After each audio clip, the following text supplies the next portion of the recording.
ഓം ശ്രീനാരായണ പരമഗുരവേ നമഃ. സജ്ജനങ്ങളെ, നമ്മുടെ സമൂഹത്തിലേക്ക് പൊതുവെ നോക്കിയാൽ ധാരാളം നല്ല ഗുണങ്ങളുള്ള മനുഷ്യരെ കാണുവാൻ സാധിക്കും. എങ്കിലും അതോടൊപ്പം തന്നെ ചില ദുർഗുണങ്ങൾ ഉള്ള മനുഷ്യരെയും കാണുവാൻ സാധിക്കുന്നതാണ്. പൊതുവെ കണ്ടുവരുന്ന ദുർഗുണങ്ങളിൽ പ്രധാനപ്പെട്ട ഒന്നാണ് അഹങ്കാരം. അഹങ്കാരത്തിൻ്റെ അവസാനം അധപതനമാണ്. ഇത് പേരും പ്രശസ്തിയും കെടുത്തുന്നതിലേക്ക് വഴിവെക്കുന്നു.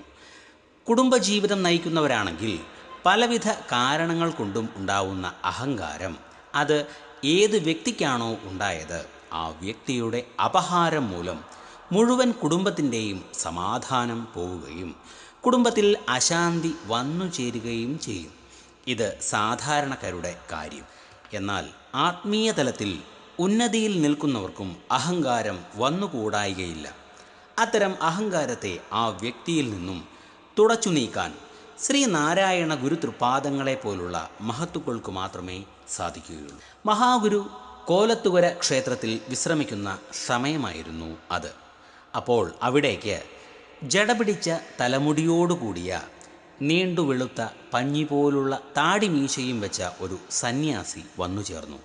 ഭാണ്ഡവും സഞ്ചിയും കൂടപ്പിറപ്പിനെ പോലെ കൂടെ തോളിലുണ്ടായിരുന്നു. ആ സന്യാസി മഹാഗുരുവിനെ നമസ്കരിച്ചപ്പോൾ ഗുരു മന്ദസ്മിതം തൂകി. എന്നിട്ട് ചോദിച്ചു, ഒരുപാട് യാത്ര ചെയ്തു അല്ലേ? അതേ എന്ന് സന്യാസി മറുപടി പറഞ്ഞു. യാത്രകളൊക്കെ മതിയാക്കി എവിടെയെങ്കിലും കൂടണമെന്നുണ്ട് അല്ലേ എന്ന് ഗുരു സന്യാസിയോട് ചോദിച്ചു. അതേ എന്ന് സന്യാസി മറുപടിയും പറഞ്ഞു. മറ്റ് അസൗകര്യങ്ങൾ ഒന്നുമില്ലെങ്കിൽ ഇവിടെ കൂടാം എന്ന് ഗുരു സന്യാസിയോട് പറഞ്ഞു. ഗുരു ആ സന്യാസിയുടെ പേര് എന്താണെന്ന് ചോദിച്ചു. ജടാധരസ്വാമി എന്ന് സന്യാസി ഉത്തരം പറയുകയും ചെയ്തു.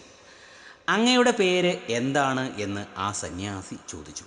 നാരായണ ഗുരു എന്ന് തൃപാദങ്ങൾ മറുപടി പറയുകയും ചെയ്തു.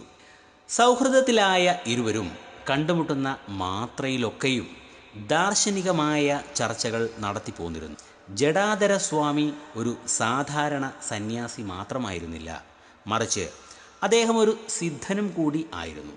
അദ്ദേഹം തൻ്റെ സിദ്ധികളിലൂടെ പൊതുജനങ്ങളുടെ ഇടയിൽ സ്വാധീനം ഉറപ്പിച്ചു. അതോടെ അദ്ദേഹത്തിന് അഹങ്കാരവും ഏറി വന്നു. മഹാഗുരു ആ സന്യാസിക്കുണ്ടായ മാറ്റം ശ്രദ്ധിച്ചു. ഒരു നാൾ ഇരുവരും സംസാരിച്ചു കൊണ്ടിരുന്നപ്പോൾ പെട്ടെന്ന് ഗുരുദേവൻ സ്വാമിയോട് ചോദിച്ചു, സ്വാമി പല സിദ്ധികളും കാട്ടുന്നതായി അറിയുന്നുവല്ലോ എന്ന് ജടാധരസ്വാമിയോട് ഗുരു ചോദിച്ചു. ഇത് കേട്ടിട്ട് തെല്ല് അഭിമാനത്തോടെ ജടാധരസ്വാമികൾ ഒന്ന് ഞെളിഞ്ഞിരുന്നു. അപ്പോൾ ആ സമയം ഗുരു ഇപ്രകാരം ചോദിച്ചു, സ്വാമി, ഇപ്പോൾ അരുവിപ്പുറത്ത് എന്തോ ഒരു ദുസൂചന കണ്ടിരിക്കുന്നു. അത് എന്ത് എന്ന് പറയാനാവുമോ? ജടാധരസ്വാമിക്ക് ഒന്നും തന്നെ പെട്ടെന്ന് പറയുവാനായില്ല. ജടാധരസ്വാമി കുറച്ച് സമയം ധ്യാന നിരതനായിരുന്നു. എന്നിട്ട് ഇപ്രകാരം പറഞ്ഞു, അരുവിപ്പുറത്തെ കെടാവിളക്ക് കെട്ടുപോയിരിക്കുന്നു എന്ന്. മഹാഗുരു ഒന്ന് ചിരിച്ചിട്ട് ഇങ്ങനെ പറഞ്ഞു, സ്വാമി പറഞ്ഞത് ശരി തന്നെ. അന്നേരമാണ് ജടാധരസ്വാമിക്ക് ബോധമുണ്ടായത്. വിളക്ക് അണഞ്ഞ അതേ സമയം തന്നെ മഹാഗുരു അത് അറിഞ്ഞിരിക്കുന്നു. തനിക്ക് അത് അറിയുവാൻ ധ്യാനനിരതനായിരിക്കേണ്ടി വന്നു. ഈ തിരിച്ചറിവുണ്ടായതോടെ അഹങ്കാരത്തിൻ്റെ ലവലേശമില്ലാതെ ജടാധരസ്വാമി മഹാഗുരുവിന് മുൻപിൽ തല കുമ്പിട്ട് നിന്നു. എന്നിട്ട് ഇങ്ങനെ പറഞ്ഞു, അഹന്ത അഴകായി തോന്നിപ്പോയി, ക്ഷമിക്കണം ഗുരുദേവ. ഇത് കേട്ട് ഗുരു മന്ദസ്മിതം തൂകി നിന്നു. ഈ കഥയുടെ സാരാംശം, അഹന്തയാകുന്ന അഹങ്കാരത്തിൻ്റെ മുൾക്കാടുകൾ ഓരോ ഹൃദയത്തിൽ നിന്നും വെട്ടിനീക്കിയാൽ ഗുരുവാകുന്ന പ്രകാശധാര ആ ഹൃദയത്തെ പ്രോജ്വലിപ്പിക്കും. ഏവർക്കും മഹാഗുരുവിൻ്റെ അനുഗ്രഹം ഉണ്ടാവട്ടെ എന്ന് പ്രാർത്ഥിച്ചുകൊണ്ട് നിർത്തുന്നു. നിങ്ങൾക്ക് നമസ്കാരം. ഗുരുധർമ്മം ജയിക്കട്ടെ.